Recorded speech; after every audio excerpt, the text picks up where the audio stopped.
നമസ്കാരം. അപ്പോൾ ഇതിനു മുമ്പുള്ള ക്ലാസ്സുകളൊക്കെ കൂട്ടുകാർ കണ്ടിട്ടുണ്ടാവുമെന്ന് വിചാരിക്കുന്നു. കണ്ടിട്ടില്ലെങ്കിൽ കാണാത്ത കൂട്ടുകാരുടെ അറിവിലേക്കായിട്ട് പറയുകയാണ്. നമ്മൾ മുൻകാലങ്ങളിൽ ചോദിച്ചിട്ടുള്ള ചോദ്യങ്ങളാണ് ഡിസ്കസ് ചെയ്ത് വന്നുകൊണ്ടിരിക്കുന്നത്. അപ്പോൾ ഇതിനു മുമ്പ് 4 ക്ലാസ്സുകൾ ചെയ്തിട്ടുണ്ട്. ഡേ 1, ഡേ 2 അങ്ങനെയാണ് ചെയ്തിരിക്കുന്നത്. അപ്പോൾ കൂട്ടുകാർ ഇതൊന്ന് കണ്ടു നോക്കുക. ഇന്ന് ഡേ 5 ആണ് കേട്ടോ. അപ്പോൾ നമുക്കിനി കൂടുതൽ പറയാനില്ല, നമുക്ക് ക്ലാസ്സിലേക്ക് കിടക്കാം. ആദ്യത്തെ ക്വസ്റ്റ്യൻ, ഭൗതിക സാമ്പത്തിക വ്യവസ്ഥയുടെ അടിസ്ഥാനം.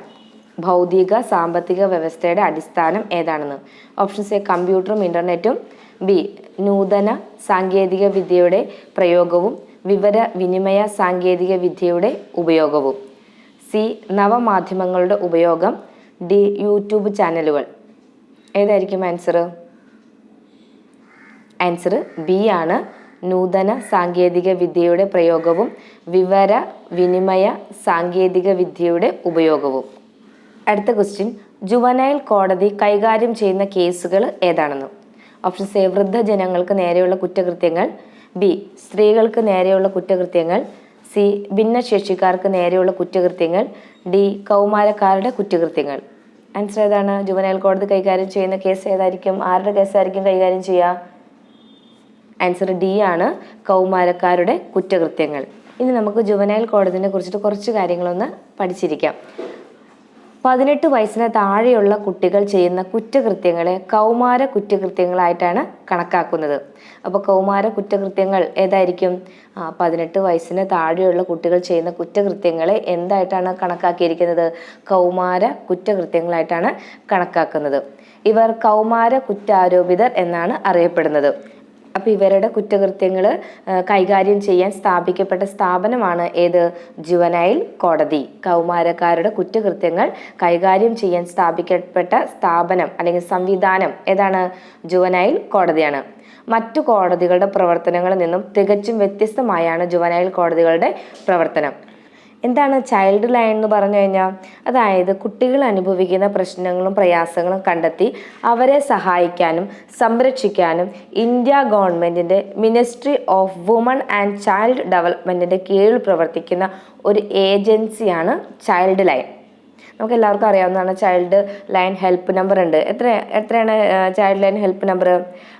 1098. അപ്പോൾ നമുക്ക് എന്തെങ്കിലും കുട്ടികൾക്ക് തന്നെ സ്വയം എന്തെങ്കിലും ബുദ്ധിമുട്ടുകൾ ഉണ്ടെങ്കിൽ ഈ ഒരു നമ്പറിലേക്ക് വിളിച്ചു കഴിഞ്ഞാൽ അവരുടെ പ്രശ്നത്തിന് പരിഹാരം കണ്ടെത്താവുന്നതാണ്. അപ്പോൾ എന്താണ് ചൈൽഡ് ലൈൻ നമ്പർ എന്ന് പറഞ്ഞു കഴിഞ്ഞാൽ? അതായത് അല്ലെങ്കിൽ ചൈൽഡ് ലൈൻ എന്ന് പറഞ്ഞാൽ എന്താണ്? കുട്ടികൾ അനുഭവിക്കുന്ന പ്രശ്നങ്ങളും പ്രയാസങ്ങളും കണ്ടെത്തി അവരെ സഹായിക്കാനും സംരക്ഷിക്കുവാനും ഇന്ത്യ ഗവൺമെൻറ്റിൻ്റെ ministry of woman and child ഡെവലപ്മെൻറ്റിൻ്റെ കീഴിൽ പ്രവർത്തിക്കുന്ന ഒരു ഏജൻസിയാണ് ഏത്? Child line. Tata institute of social സയൻസിലെ TISS പ്രൊഫസറായ ജീറോ ബില്ലി മോറിയാണ് 1996 ബോംബെയിൽ ചൈൽഡ് ലൈൻ സ്ഥാപിച്ചത്. അപ്പം ചൈൽഡ് ലൈൻ സ്ഥാപിച്ചത് ആരാണെന്ന് ചോദിച്ചാൽ ആരാണ്? പ്രൊഫസർ ജീറോ ബില്ലി മോറിയാണ്. എവിടെയാണ് സ്ഥാപിച്ചത്? ബോംബെയിലാണ്. എന്നാണ്? 1996. പിന്നീട് 1998-99 ഇതിൻ്റെ പ്രവർത്തനം ഇന്ത്യ ഗവൺമെൻറ് രാജ്യവ്യാപകമാക്കി. അപ്പോൾ ഹെൽപ്പ് ലൈൻ നമ്പർ എത്രയാണ്? 1098. ടോൾ ഫ്രീ നമ്പറാണ് 1098. ഇത് സ്ഥാപിച്ചത് ആരാണ്? ജീറോ ബില്ലി മോറിയാണ്. എന്നാണ് സ്ഥാപിച്ചത്? 1996. എവിടെയാണ് സ്ഥാപിച്ചത് ഏജൻസി? ബോംബെയിലാണ്. അപ്പോൾ ഇത്രയും കാര്യങ്ങളാണ് എന്തിൽ വരുന്നത്? ജുവനൈൽ കോടതിയുമായി ബന്ധപ്പെട്ട കാര്യങ്ങളിൽ വരുന്നത്. അപ്പോൾ നമ്മൾ പറഞ്ഞു 18 വയസ്സിന് താഴെയുള്ള കുട്ടികൾ ചെയ്യുന്ന കുറ്റകൃത്യങ്ങൾ കൈകാര്യം ചെയ്യുന്നത് ഏത് കോടതിയാണ്? ജുവനൈൽ കോടതിയാണ്. അവരെ കൗമാര കുറ്റകൃത്യങ്ങളായിട്ടാണ് കണക്കാക്കപ്പെടുന്നത്. ഇനി കുട്ടികൾ എന്തെങ്കിലും വിഷമങ്ങളും പ്രശ്നങ്ങളും ഒക്കെ അനുഭവിക്കുന്നുണ്ടെങ്കിൽ അവരെ സഹായിക്കാനും സംരക്ഷിക്കുവാനും ഇന്ത്യ ഗവൺമെൻറ്റിൻ്റെ ministry of woman and child ഡെവലപ്മെൻറ്റിൻ്റെ കീഴിൽ പ്രവർത്തിക്കുന്ന ഒരു ഏജൻസിയാണ് ചൈൽഡ് ലൈൻ എന്ന് പറഞ്ഞു. ചൈൽഡ് ലൈൻ നമ്പർ എത്രയാണ്? 1098. ഇത് ആരാണ് ആദ്യം സ്ഥാപിച്ചത്? ജീറോ ബില്ലി മോറിയാണ്. 1996 ബോംബെയിലാണ് സ്ഥാപിച്ചത്. ഇത്തരം കാര്യങ്ങൾ ഓർത്തിരിക്കുക. ഇനി നമുക്ക് അടുത്ത ക്വസ്റ്റ്യനിലേക്ക് പോവാം. സ്വതന്ത്ര ഇന്ത്യയിൽ റിസർവ് ബാങ്ക് ഓഫ് ഇന്ത്യ 1000 രൂപയുടെ നോട്ട് പുറത്തിറക്കിയ വർഷം. Options A 1947, B 1950, C 1954, D 1957. ഏതാണ് ആൻസർ? ആൻസർ സി ആണ്, 1954. സ്വതന്ത്ര ഇന്ത്യയിൽ റിസർവ് ബാങ്ക് 1000 രൂപയുടെ നോട്ട് ഇറക്കിയത് എന്നാണ് 1954. ലോകത്ത് ആദ്യമായിട്ട് പേപ്പർ കറൻസികൾ പുറപ്പെടുവിച്ച രാജ്യം ഏതാണ്? ചൈനയാണ്. പേപ്പർ കണ്ടുപിടിച്ചത് ആരാണ്? ചൈനയാണ്. അപ്പോൾ പേപ്പർ കറൻസി കണ്ടുപിടിച്ചത് ആര് തന്നെയായിരിക്കും? നമ്മുടെ ചൈനക്കാർ തന്നെയാണ്. ലോകത്ത് ആദ്യമായിട്ട് പേപ്പർ കറൻസികൾ പുറപ്പെടുവിച്ച രാജ്യം ഏതാണെന്ന് ചോദിച്ചാൽ അപ്പം തന്നെ ഓർത്തോളണം, ഏതാണ്? ചൈനയാണ്. ഇന്ത്യയിൽ ആദ്യമായി പേപ്പർ കറൻസി കൊണ്ടുവന്നത് ആരായിരിക്കും? നമ്മുടെ ബ്രിട്ടീഷുകാരാണ്. ഇന്ത്യയിൽ പേപ്പർ കറൻസി ആദ്യമായിട്ട് കൊണ്ടുവന്നത് ആരാണ്? ബ്രിട്ടീഷുകാരാണ്. 1 രൂപ നോട്ട് ഒഴികെയുള്ള കറൻസികൾ അച്ചടിക്കുന്നത് റിസർവ് ബാങ്ക് ഓഫ് ഇന്ത്യയാണ്. 1 രൂപ നോട്ട് ഒഴികെയുള്ള കറൻസികൾ അച്ചടിക്കുന്നത് ആരാണ്? റിസർവ് ബാങ്ക് ഓഫ് ഇന്ത്യയാണ്. അപ്പോൾ റിസർവ് ബാങ്ക് ഓഫ് ഇന്ത്യയാണ് എല്ലാ നോട്ട് അച്ചടിക്കുന്നത് 1 രൂപ നോട്ട് ഒഴികെ. എന്നാൽ 1 രൂപ നോട്ടും അനുബന്ധ നാണയങ്ങളും അച്ചടിക്കുന്നത് കേന്ദ്ര ധനകാര്യ മന്ത്രാലയമാണ്. അപ്പോൾ ബാക്കി, അതായത് കോയിൻസ് എല്ലാം, നാണയങ്ങളൊക്കെ അച്ചടിക്കുന്നത് ആരാണ്? 1 രൂപ നോട്ടും നാണയങ്ങളും അച്ചടിക്കുന്നത് ആരാണ്? കേന്ദ്ര ധനകാര്യ മന്ത്രാലയം. നോട്ടുകളെല്ലാം അച്ചടിക്കുന്നത് ആരാണ്? RBI ആണ്, റിസർവ് ബാങ്ക് ഓഫ് ഇന്ത്യ ആണ്. നാണയങ്ങളൊക്കെ അടിക്കുന്നത് ആരാണ്? കേന്ദ്ര ധനകാര്യ മന്ത്രാലയമാണ്. ഇന്ത്യയിൽ കറൻസി നോട്ടുകൾ പുറത്തിറക്കിയ ആദ്യകാല ബാങ്കുകളാണ് general bank in Bengal and Bihar, bank of Hindustan, Bengal bank. ആരാണ് ഇന്ത്യയിൽ കറൻസി നോട്ടുകൾ പുറത്തിറക്കിയത്? ആദ്യകാല ബാങ്കുകളുടെ പേരാണ് general bank in Bengal and Bihar. BB ആണ്, എല്ലാം B വെച്ചാണ്. General bank in Bengal, general bank in Bengal and ബീഹാറും ബാങ്ക് ഓഫ് ഹിന്ദുസ്ഥാനും ബംഗാൾ ബാങ്കും. ഇനി കറൻസി നോട്ടുകൾ പുറത്തിറക്കാനുള്ള അധികാരം ഇന്ത്യ ഗവൺമെന്റിൽ നിക്ഷിപ്തമായ ആക്റ്റാണ് പേപ്പർ കറൻസി ആക്ട്. കറൻസി നോട്ടുകൾ പുറത്തിറക്കാനുള്ള അധികാരം ഇന്ത്യ ഗവൺമെന്റിൽ നിക്ഷിപ്തമായ ആക്റ്റാണ് ഏത്? Paper currency act. എന്നാണ് വന്നത്? 1861. എന്നാണ്? 1861. ഇന്ത്യയിൽ ദശാംശ സമ്പ്രദായം ആരംഭിച്ചത് 1957. ഇന്ത്യയിൽ ദശാംശ സമ്പ്രദായം ആരംഭിച്ചത് എന്നാണ്? 1957. 1996 മുതലാണ് RBI മഹാത്മാഗാന്ധി സീരീസിലുള്ള നോട്ടുകൾ പുറത്തിറക്കാൻ തുടങ്ങിയത്. 1996 മുതലാണ് RBI മഹാത്മാഗാന്ധി സീരീസിലുള്ള നോട്ടുകൾ പുറത്തിറക്കാനായിട്ട് തുടങ്ങിയത്. ഇന്ത്യൻ കറൻസിയിൽ എത്ര ഭാഷകളിലാണ് മൂല്യം രേഖപ്പെടുത്തിയിരിക്കുന്നത്? 17 ഭാഷകളിൽ മൂല്യം രേഖപ്പെടുത്തിയിരിക്കുന്നുണ്ട്. ഹിന്ദി, ഇംഗ്ലീഷ് ഉൾപ്പെടെയുണ്ട് കേട്ടോ. അപ്പോൾ ഇന്ത്യൻ കറൻസിയിൽ എത്ര ഭാഷകളിലാണ് മൂല്യം രേഖപ്പെടുത്തിയിരിക്കുന്നത്? എത്ര ഭാഷയിലാണ്? 17 ഭാഷകളിൽ. അതിനകത്ത് ഹിന്ദി, ഇംഗ്ലീഷും ഉൾപ്പെടുന്നുണ്ട്. ഏത് വർഷം വരെയുള്ള നോട്ടുകളാണ് 2016 ജൂൺ 30 RBI പിൻവലിച്ചത്? 2005 വരെയുള്ള നോട്ടുകളാണ് 2016 എന്ത് സംഭവിച്ചത്? നോട്ടുകൾ പിൻവലിച്ചത്. നമ്മൾ കേട്ടല്ലേ, പെട്ടെന്നൊരു സുപ്രഭാതത്തിൽ വന്നിട്ട് പറഞ്ഞു ഈ നോട്ടുകളെല്ലാം പിൻവലിച്ചേക്കണമെന്ന്. ഓർക്കുന്നുണ്ടോ ആ കാര്യങ്ങൾ? 2005 നോട്ടുകളാണ് പിൻവലിച്ചത്. 2005 നോട്ടുകളാണ് 2016 ജൂൺ 30 RBI പിൻവലിച്ചത്. ഭൂട്ടാൻ, നേപ്പാൾ എന്നീ രാജ്യങ്ങളിലെയും അംഗീകൃത കറൻസിയാണ് ഇന്ത്യൻ രൂപ. ഭൂട്ടാൻ, നേപ്പാൾ എന്നീ രാജ്യങ്ങളിലെയും അംഗീകൃത കറൻസിയാണ് നമ്മുടെ ഇന്ത്യൻ രൂപ. കേന്ദ്ര ധനകാര്യ മന്ത്രാലയം 1 രൂപ നോട്ട് നിർത്തലാക്കിയ വർഷമാണ് 1994. അപ്പോൾ 1 രൂപ നോട്ട് അച്ചടിക്കുന്നത് ആരായിരുന്നു? കേന്ദ്ര ധനകാര്യ മന്ത്രാലയമായിരുന്നു. അവരെന്ത് ചെയ്തു? അതങ്ങ് നിർത്തിയത് എന്നാണ്? 1994. കേന്ദ്ര ധനകാര്യ മന്ത്രാലയം 1 രൂപ നോട്ട് വീണ്ടും വിനിമയത്തിന് ഇറക്കാൻ തീരുമാനിച്ചത് 2015. അപ്പം നിർത്തലാക്കിയ 1 രൂപ പിന്നെയും വിനിമയത്തിൽ ഇറക്കാൻ തീരുമാനിച്ചു അല്ലേ? അതെന്നാണ്? ഒരു 9 വർഷം മുമ്പാണ്, 2015. അപ്പം ഇത്രയും കാര്യങ്ങളാണ് ഈ ഒരു ചോദ്യവുമായിട്ട് റിലേറ്റ് ചെയ്ത കാര്യങ്ങൾ. എന്താണ് നമ്മൾ പറഞ്ഞത്? 1000 നോട്ട് പുറത്തിറക്കിയ വർഷം എന്നാണ്?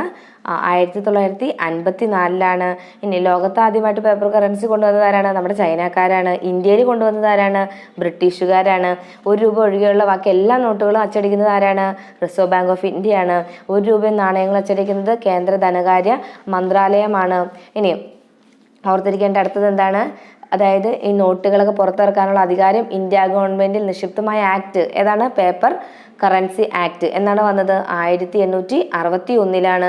ഇനി അതുപോലെ തന്നെ 17 ഭാഷകളിൽ നമ്മുടെ മൂല്യം, ഇന്ത്യൻ കറൻസിയിൽ മൂല്യം രേഖപ്പെടുത്തിയിട്ടുണ്ട്. ഇംഗ്ലീഷ്, ഹിന്ദിയൊക്കെ അതിനകത്ത് ഉൾപ്പെടുത്തിയിട്ടുണ്ട്. 2005 വരെയുള്ള നോട്ടുകൾ പിൻവലിച്ച വർഷമാണ് 2016 ജൂൺ 30. ഓക്കെ, ഇനി നമുക്ക് അടുത്ത ക്വസ്റ്റ്യനിലേക്ക് പോവാം. ഭരണഘടന അനുച്ഛേദം 326 വരുത്തിയ ഭേദഗതിയാണ് 61-ാം ഭേദഗതി. ഇന്ത്യയിൽ പ്രായപൂർത്തി വോട്ടവകാശത്തിനുള്ള പ്രായം 21 നിന്നും 18 വയസ്സാക്കിയത് ഏത് വർഷമാണ്? ഈ ഒരു ചോദ്യം നമ്മൾ കഴിഞ്ഞ ക്ലാസ്സിൽ ഒരു ക്വസ്റ്റ്യൻ്റെ ഇടയിൽ ഡിസ്കസ് ചെയ്തതാണ്. അത് പഠിച്ചവർക്കാണെങ്കിൽ പെട്ടെന്ന് ആൻസർ ചെയ്യാനായിട്ട് സാധിക്കും. Options A 1989, B 1987, C 1991, D 2001. ഭരണഘടനാ അനുച്ഛേദം, അതായത് നമ്മൾ 21 വയസ്സിൽ നിന്ന് 18 വയസ്സാക്കി കുറച്ചത്, വോട്ടിംഗ് പ്രായം 18 ആക്കിയത് ഏത് വർഷമാണ്? ഏതാണ് ആൻസർ? ആൻസർ എ ആണ്, 1989, 1989. അപ്പം 1989 വരെ വോട്ടവകാശത്തിനുള്ള പ്രായം എത്രയായിരുന്നു? 21 വയസ്സായിരുന്നു. അത് 18 വയസ്സായിട്ട് കുറച്ച ഭരണഘടനാ ഭേദഗതിയാണ് 61-ാം ഭരണഘടനാ ഭേദഗതി. ഓക്കെ, ഇനി 61-ാം ഭേദഗതി നടന്ന സമയത്ത് പ്രധാനമന്ത്രിയായിരുന്നു രാജീവ് ഗാന്ധി. 61-ാം ഭേദഗതി നടന്ന സമയത്ത് പ്രധാനമന്ത്രി രാജീവ് ഗാന്ധി ആയിരുന്നു. പ്രസിഡന്റ് ആർ വെങ്കിട്ടരാമനായിരുന്നു. ഭരണഘടന ഭേദഗതി ചെയ്യുന്നതിനുള്ള നടപടിക്രമം ഇന്ത്യൻ ഭരണഘടന കടം കൊണ്ടത് ദക്ഷിണാഫ്രിക്കയിൽ നിന്നാണ്. ഭരണഘടന ഭേദഗതി ചെയ്യുന്നതിനുള്ള നടപടിക്രമം ഇന്ത്യൻ ഭരണഘടന കടം കൊണ്ടത്, അതായത് എവിടെ നിന്നാണ് എടുത്തതെന്ന്? എവിടെ നിന്നാണ്? ദക്ഷിണാഫ്രിക്കയിൽ നിന്നാണ്. ഭരണഘടന ഭേദഗതി ചെയ്യുന്നതിനുള്ള നടപടിക്രമത്തെ കുറിച്ചിട്ടുള്ള അനുച്ഛേദമാണ് അനുച്ഛേദം 368. നമ്മളിപ്പോൾ പറഞ്ഞു തന്നെയാണ്. ഏത് ഭേദഗതിയിലാണ് ഈ വോട്ടിംഗ് പ്രായം കുറച്ചത്? 61-ാം ഭരണഘടനയിലെ 368-ാം അനുച്ഛേദമാണ്. ഭരണഘടന ഭേദഗതി ചെയ്യുന്നതിനുള്ള അധികാരമുള്ളത് ആർക്കാണ്? പാർലമെന്റിനാണ്. ഭരണഘടന ഭേദഗതി ചെയ്യുന്നതിനുള്ള അധികാരം ആർക്കാണുള്ളത്? പാർലമെന്റിനാണ്. ഇന്ത്യൻ ഭരണഘടന 3 രീതിയിൽ ഭേദഗതി ചെയ്യാവുന്നതാണ്. ഒന്നാമത്തെ, പാർലമെന്റിന്റെ കേവല ഭൂരിപക്ഷത്തോടെയുള്ള ഭേദഗതി. 2, പാർലമെന്റിന്റെ സ്പെഷ്യൽ മെജോറിറ്റിയോടുള്ള ഭേദഗതി. 3, പാർലമെന്റിന്റെ സ്പെഷ്യൽ മെജോറിറ്റിയോട് കൂടിയും പകുതി സംസ്ഥാനങ്ങളുടെ അംഗീകാരത്തോടു കൂടിയുമുള്ള ഭേദഗതി. ഇത്രയും കാര്യങ്ങളാണ് എന്തിൽ വരുന്നത്? ഈ ഒരു ക്വസ്റ്റ്യനുമായിട്ട് റിലേറ്റ് ചെയ്തത്. എന്താണ് നമ്മൾ പറഞ്ഞത്? വോട്ടിംഗ് പ്രായം 18 വയസ്സാക്കിയത് ഏത് വർഷമാണ്?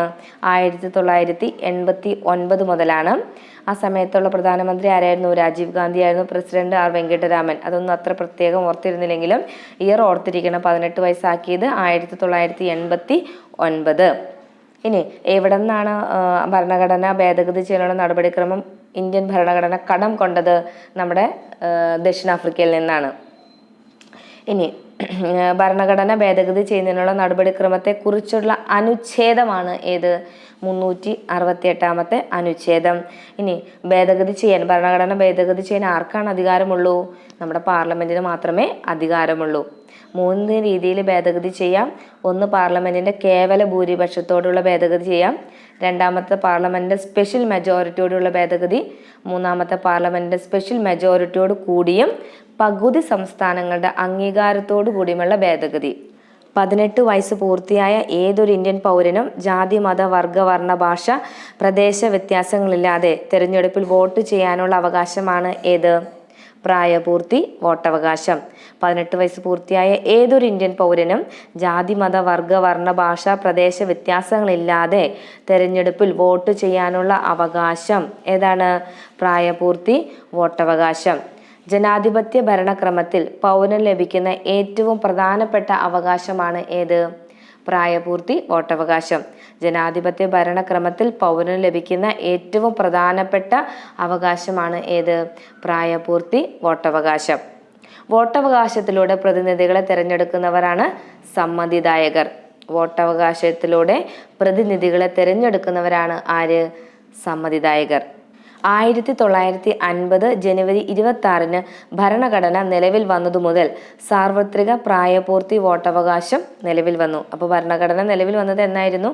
1950 ജനുവരി 26 അതാണ് നമ്മൾ റിപ്പബ്ലിക് ഡേ ആയിട്ട് ആചരിക്കുന്നത്. അന്നാണ് സാർവത്രിക പ്രായപൂർത്തി വോട്ടവകാശം നിലവിൽ വന്നത്. ഓർത്തിരിക്കാട്ടോ, റിപ്പബ്ലിക് ഡേ ഓർത്തിരുന്നാൽ മതി. ഭരണഘടന നിലവിൽ വന്നതാണ് റിപ്പബ്ലിക് ഡേയുടെ റിപ്പബ്ലിക് ഡേ എന്ന് പറയുന്നത്. അന്നാണ് എന്ത് വന്നത്? സാർവത്രിക പ്രായപൂർത്തി വോട്ടവകാശം നിലവിൽ വന്നത്. ഓർത്തിരിക്കാലോ. ഇനി നമുക്ക് അടുത്ത ക്വസ്റ്റ്യനിലേക്ക് പോവാം. ഒരു വസ്തു ദ്രവത്തിൽ മുങ്ങിയിരിക്കുമ്പോൾ ആദേശം ചെയ്യുന്ന ദ്രവത്തിൻ്റെ വ്യാപ്തം വസ്തുവിൻ്റെ വ്യാപ്തത്തിന് എങ്ങനെയായിരിക്കുമെന്ന്. ഒരു വസ്തു ദ്രവത്തിൽ മുങ്ങിയിരിക്കുമ്പോൾ ആദേശം ചെയ്യുന്ന ദ്രവത്തിൻ്റെ വ്യാപ്തം വസ്തുവിൻ്റെ വ്യാപ്തത്തിന് എങ്ങനെയായിരിക്കുമെന്ന്. ഓപ്ഷൻ എ കുറവായിരിക്കും, ബി കൂടുതലായിരിക്കും, സി തുല്യമായിരിക്കും, ഡി ഇവയൊന്നുമല്ല. ആൻസർ ഏതായിരിക്കും? ആൻസർ സി ആണ്, തുല്യമായിരിക്കും. വാതകങ്ങളും ദ്രാവകങ്ങളും പൊതുവെ എന്ത് പേരിലാണ് അറിയപ്പെടുന്നത്? ദ്രവങ്ങൾ എന്ന പേരിലാണ് അറിയപ്പെടുന്നത്. വാതകങ്ങളും ദ്രാവകങ്ങളും പൊതുവെ അറിയപ്പെടുന്ന പേരാണ് ദ്രവങ്ങൾ. ഒരു വസ്തു ദ്രവത്തിൽ ഭാഗികമായോ പൂർണ്ണമായോ മുങ്ങിയിരിക്കുമ്പോൾ ആ ദ്രവം വസ്തുവിന് മുകളിലേക്ക് പ്രയോഗിക്കുന്ന ബലമാണ് പ്ലവക്ഷമ ബലം. എന്താണ് പ്ലവക്ഷമ ബലം എന്ന് പറഞ്ഞാൽ? ഒരു വസ്തു ദ്രവത്തിൽ ഭാഗികമായോ പൂർണ്ണമായോ മുങ്ങിയിരിക്കുമ്പോൾ ആ ദ്രവം വസ്തുവിന് മുകളിലേക്ക് പ്രയോഗിക്കുന്ന ബലമാണ് ഏത്? പ്ലവക്ഷമ ബലം. ഇപ്പോൾ നമ്മളൊരു ഉദാഹരണമായിട്ട് പറഞ്ഞു കഴിഞ്ഞാൽ, കുറച്ച് വെള്ളത്തിലേക്ക് നമ്മളൊരു ബോൾ എടുത്ത് അങ്ങ് താഴേക്ക് അങ്ങ് താത്തുമ്പോൾ എന്താണ്, നമ്മളവിടെ ചെറിയൊരു ഫോഴ്സ് കൊടുക്കണുള്ളേ, എങ്കിൽ മാത്രമേ ആ ബോള് എന്ത് ചെയ്യുള്ളൂ? താഴേക്ക് പോകത്തുള്ളൂ. അപ്പം നമ്മൾ ആ വെള്ളത്തിലേക്ക് ആ ബോളിന് താഴേക്ക് ഒരു ഫോഴ്സ് കൊടുക്കുമ്പോൾ എന്ത് ചെയ്യുന്നുണ്ട്? അവിടെ ആ ദ്രവം, അതായത് ആ വെള്ളം ആ വസ്തുവിന് മുകളിലേക്ക് ഒരു ബലം കൊടുക്കുന്നുണ്ട് ഇല്ലേ? അതിനെയാണ് നമ്മൾ എന്ന് വിളിക്കുന്നത്? പ്ലവക്ഷമ ബലം എന്ന് വിളിക്കുന്നത്, ബോയോൺ ഫോഴ്സ് എന്ന് പറയുന്നത്. ദ്രവത്തിൽ സ്ഥിതി ചെയ്യുന്ന ഒരു വസ്തുവിൽ അനുഭവപ്പെടുന്ന രണ്ട് ബലങ്ങളാണ്. ഒന്ന്, വസ്തുവിന്മേൽ താഴേക്ക് അനുഭവപ്പെടുന്ന ഭാരവും, രണ്ടാമത്തെ വസ്തുവിന്മേൽ മുകളിലേക്ക് അനുഭവപ്പെടുന്ന പ്ലവക്ഷമ ബലവും. അതായത് നമ്മൾ ആ ഒരു ബോൾ താഴേക്ക് പ്രസ് ചെയ്യുമ്പോൾ ആ വസ്തുവിന് താഴെ അവിടെ ഒരു ഫോഴ്സ് കൊടുക്കുന്നുണ്ടല്ലേ, അപ്പം വസ്തുവിന്മേൽ താഴേക്ക് അനുഭവപ്പെടുന്ന ഭാരം. ഇനിയോ രണ്ടാമത് എന്താണ്? വസ്തുവിന്മേൽ മുകളിലേക്ക് അനുഭവപ്പെടുന്ന പ്ലവക്ഷമ ബലം. ഇതാണ് ദ്രവത്തിൽ സ്ഥിതി ചെയ്യുന്ന ഒരു വസ്തുവിൽ അനുഭവപ്പെടുന്ന രണ്ട് ബലങ്ങൾ. ഓക്കെ, ഇനി എങ്ങനെയാണ് പ്ലവക്ഷമ ബലം കണ്ടുപിടിക്കുക?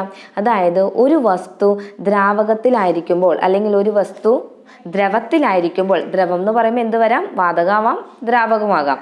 ദ്രവത്തിലായിരിക്കുമ്പോൾ അനുഭവപ്പെടുന്ന പ്ലവക്ഷമ ബലം കണക്കാക്കാൻ വസ്തുവിന് ആ ദ്രവത്തിലുണ്ടായ ഭാരക്കുറവ് കണ്ടെത്തിയാൽ മതിയാകും. ഇപ്പം നമ്മൾക്ക് ഒരു സിമ്പിളായിട്ട് പറഞ്ഞു കഴിഞ്ഞാൽ, ഒരു കല്ലെടുക്കാം, ആ കല്ലിൻ്റെ വെയിറ്റ് നോക്കാം. അപ്പോൾ വെള്ളത്തിലിടുന്നേക്കാൻ മുമ്പ് ആ കല്ലിൻ്റെ വെയിറ്റ്, വായുവിലുള്ള വെയിറ്റ് ഒരു സ്പ്രിംഗ് ബാലൻസിൽ നോക്കിയതിന് ശേഷം നമ്മൾ ആ കല്ലിനെടുത്ത് ജലത്തിലേക്ക് ഇട്ട് കൊടുക്കുന്നു. എന്നിട്ട് വീണ്ടും വെയിറ്റ് നോക്കുക, ജലത്തിലിരിക്കുമ്പോൾ എന്തുമാത്രം, അതായത് ജലത്തിൻ്റെ ഭാരം നോക്കുക. ജലത്തിൻ്റെ ഭാരം നോക്കിയിട്ട് അത് തമ്മിൽ കമ്പയർ ചെയ്ത് നോക്കുക. വായുവിലുണ്ടായിരുന്ന ഭാരവും ജലത്തിലുണ്ടായിരുന്ന ഭാരവും തമ്മിൽ കമ്പയർ ചെയ്യുമ്പോൾ നമുക്കൊരു ആൻസർ കിട്ടും. ഇതാണ് എന്തെന്ന് പറയുന്നത്?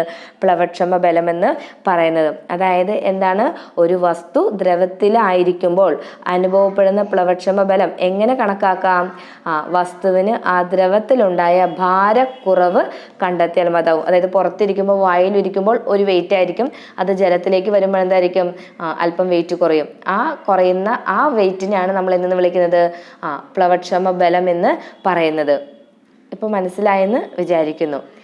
ഇനി അതുപോലെ തന്നെ മുങ്ങിക്കിടക്കുന്ന ഒരു വസ്തുവിനെ ജലത്തിനുള്ളിൽ ഉയർത്തുമ്പോൾ വായുവിൽ ഉയർത്തുന്നതിനേക്കാൾ ഭാരം കുറഞ്ഞതായിട്ട് നമുക്ക് അനുഭവപ്പെടും.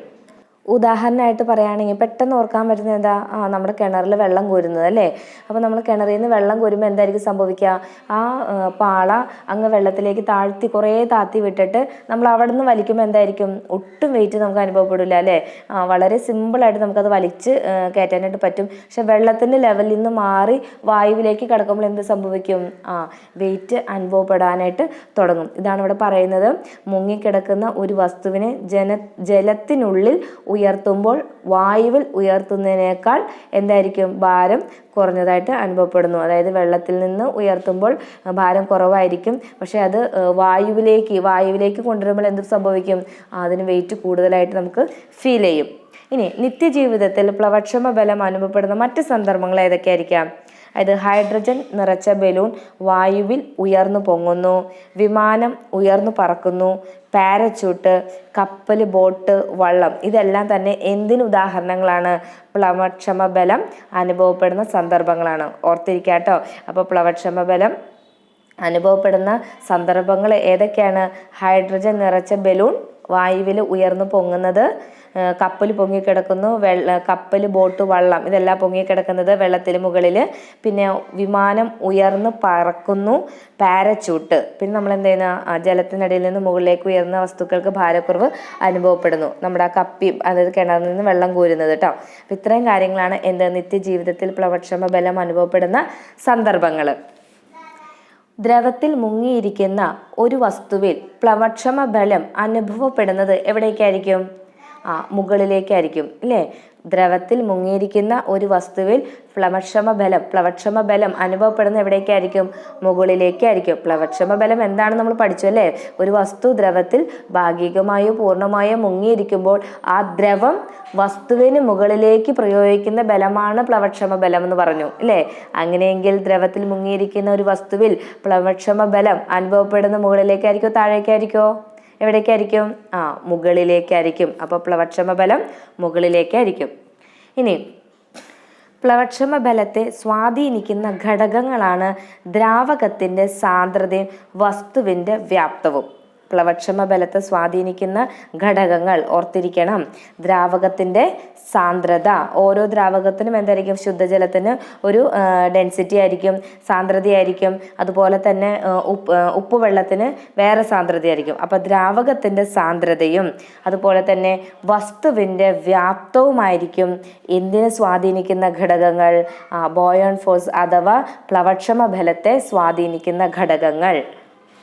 ദ്രാവകത്തിൻ്റെ സാന്ദ്രത കൂടുന്തോറും പ്ലവക്ഷമ ബലം കൂടുന്നു.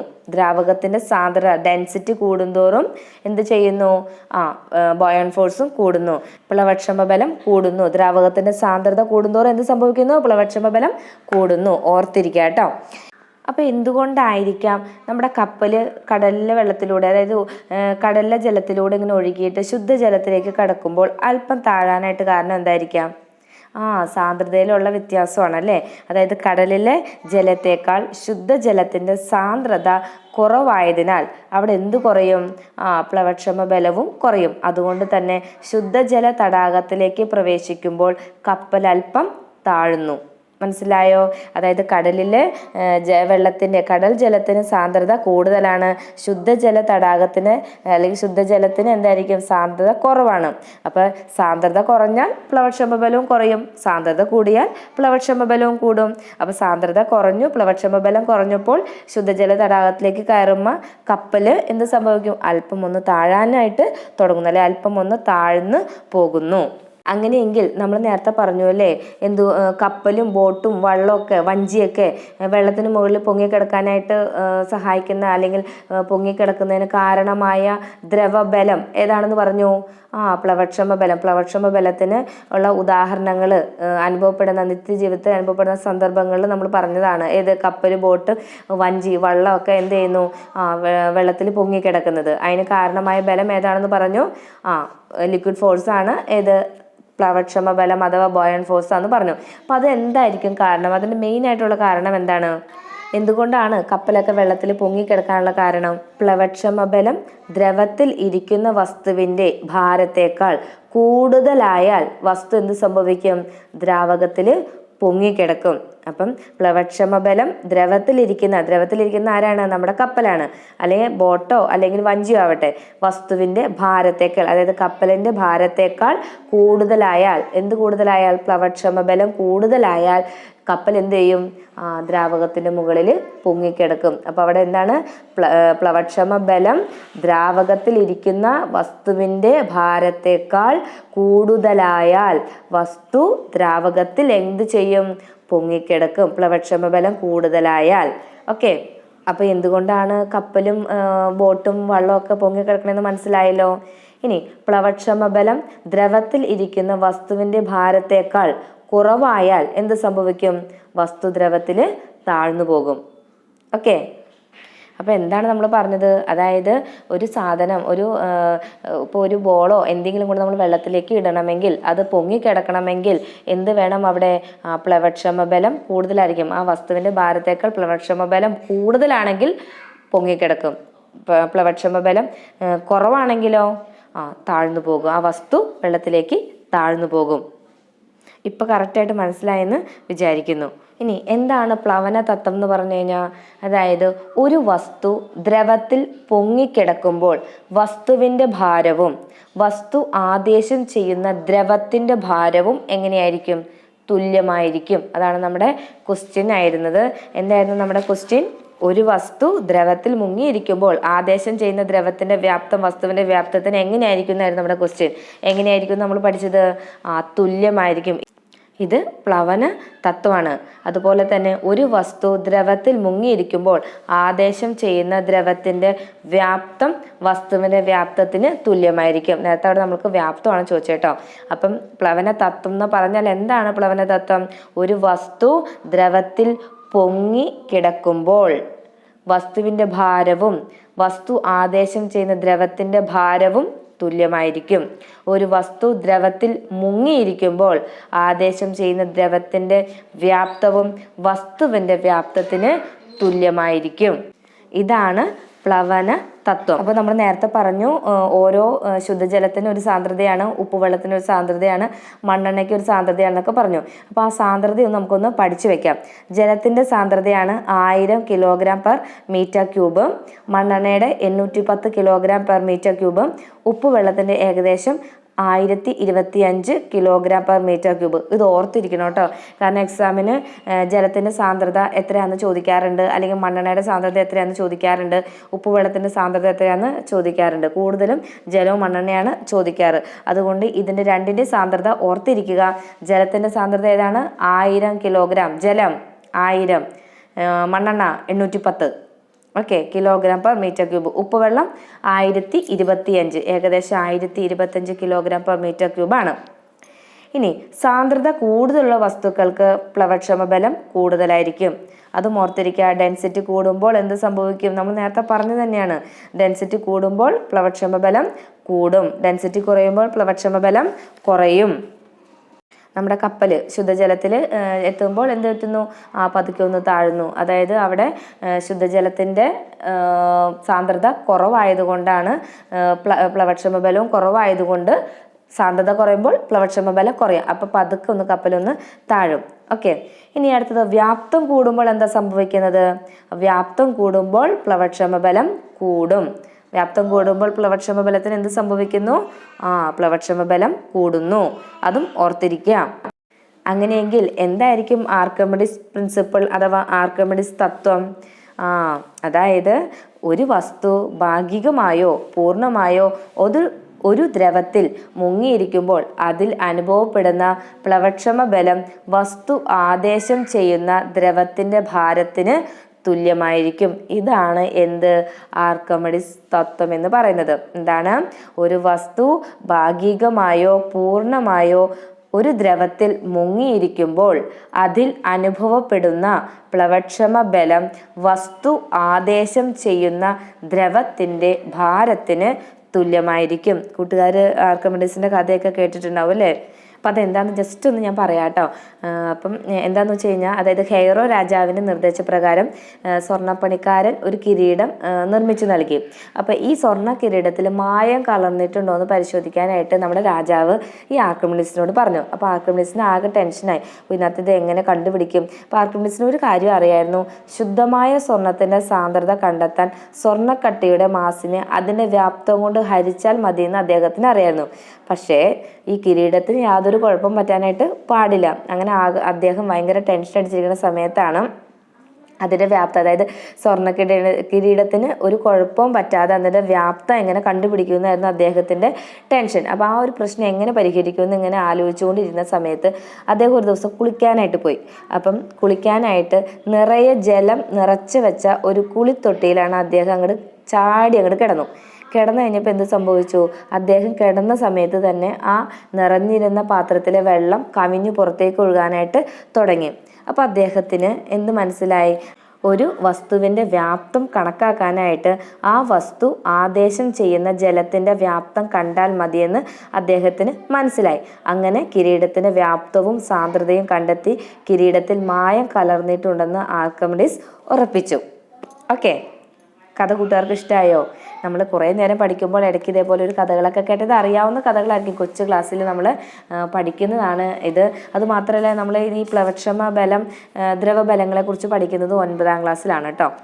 9ാം ക്ലാസ്സിൽ ആണ് ഇതിനെക്കുറിച്ചിട്ട് നമ്മൾ പഠിക്കുന്നത്. അപ്പോൾ നമ്മുടെ ഇന്നത്തെ ക്ലാസ്സിൽ ഇത്രേ ഉള്ളൂ കേട്ടോ. ഇനി ബാക്കി ക്വസ്റ്റ്യൻസ് ആയിട്ട് നമുക്ക് അടുത്ത ക്ലാസ്സിൽ കാണാം.